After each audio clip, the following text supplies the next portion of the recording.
It's been said that some people are born heroes, while others have heroism thrust upon them.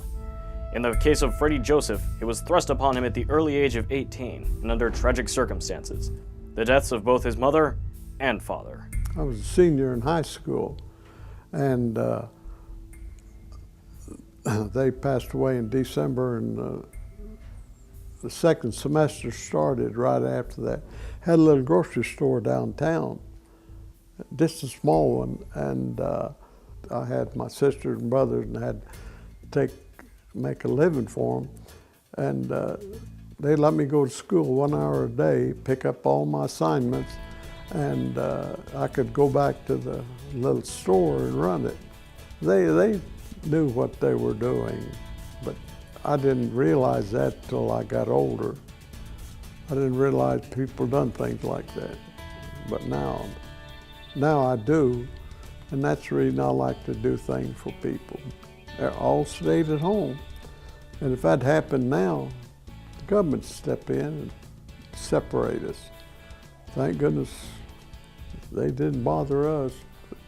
We were fortunate.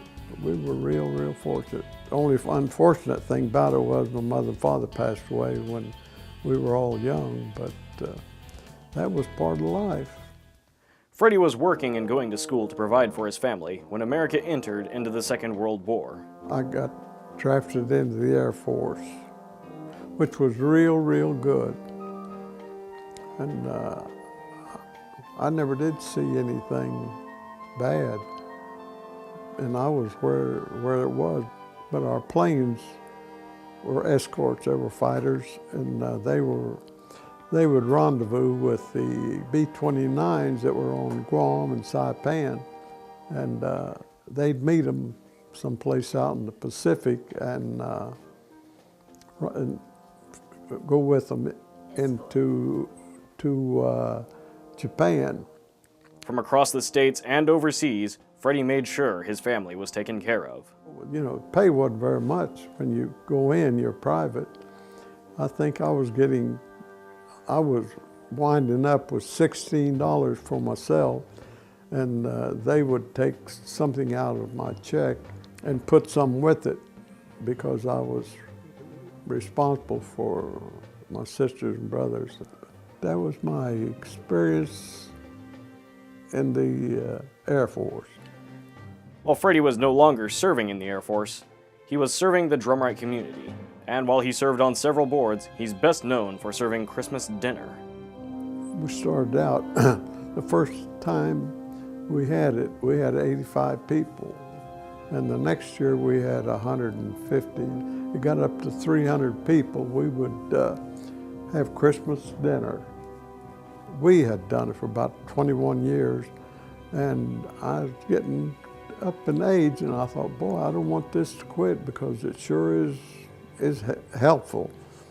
And I talked to Masonic Lodge into taking it over. That's where we had our dinner. When somebody comes up to you and says, boy, this is sure nice. My children decided they didn't want to come here for Christmas, or they wanted to go someplace, and we would have been home by ourselves, and that paid for the dinner. Even Freddie's pastime is touching the lives of thousands. He started what is known as a wooden cross ministry. Yes, daughter brought me a small one, and I thought, that's pretty nice. There's 3 crosses, and I've made about 5,000 or more. And we've got them all over the world, everywhere. We have them all over the United States. One of them was on the way to the Vatican, and there's one at the Catholic Church in Tulsa, one in the governor's mansion, I don't know where. They're all over. I didn't keep track and didn't number them, which I should have, but I didn't think it was going to be that much. A hero is one who gives of themselves in service to others, a trait that Fred Joseph has shown throughout his life. Freddie, however, feels differently. No, I done it because I wanted to.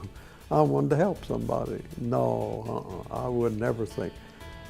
Even if I picked somebody out of a ditch, I wouldn't say I was a hero. You just do what you have to do, and that's it.